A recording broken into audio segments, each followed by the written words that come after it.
Olecranon bursitis.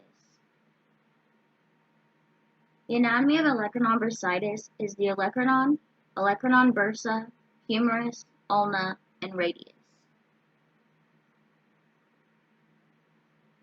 Pathology is inflammation of the bursa due to friction, infection, gout, or rheumatoid arthritis. Predisposing factors are the arthritis and gout, or someone's occupation.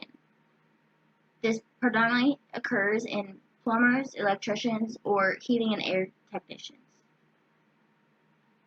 Mechanism of injury includes pressure, infection, or a direct blow to the olecranon bursa.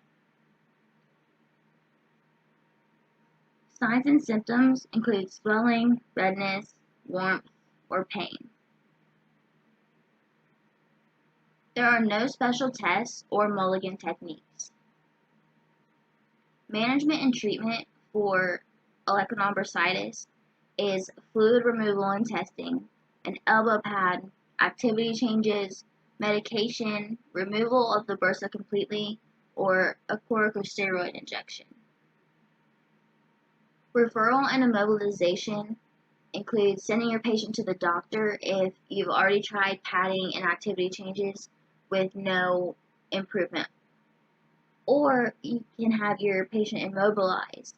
This will usually happen if they have surgery.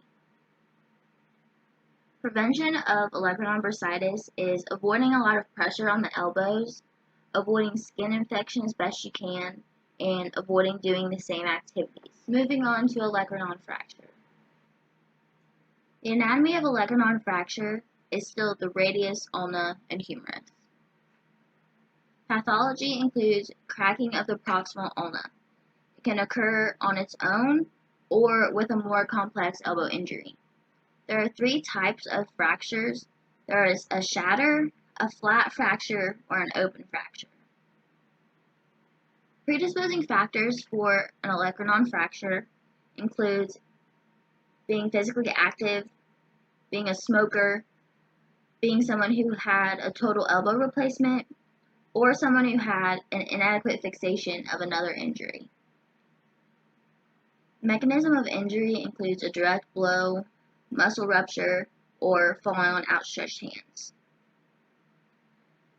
Signs and symptoms of an olecranon fracture include sudden and intense pain, swelling, bruising, inability to straighten the elbow, being sensitive to touch on the posterior side of the elbow, or numbness and tingling of the fingers. There are special tests for an olecranon fracture, but there is no mulligan technique. Special tests include pain-free grip test, push-off test, so like using a wall and having them do a push-up, or a functional impairment test. Management and treatment of an olecranon fracture include compression, elevation, pain meds, immobilization or cast, or possibly surgery. Referral and immobilization are kind of the same as bursitis. You will send your patient to the doctor for x-rays and possibly immobilization or cast. If they do immobilization, it will be the same immobilizer as they would get if they had olecranon bursitis surgery. Prevention of an olecranon fracture includes proper nutrition, proper strength exercises, and avoiding tobacco products. My PCOT analysis is about an 84-year-old female with arthritis. She ended up getting an open olecranon fracture. They tried a removable immobilizer, but that didn't work, so then they did surgery and placed a steel plate and wire. She ended up regaining full range of motion within 6 weeks.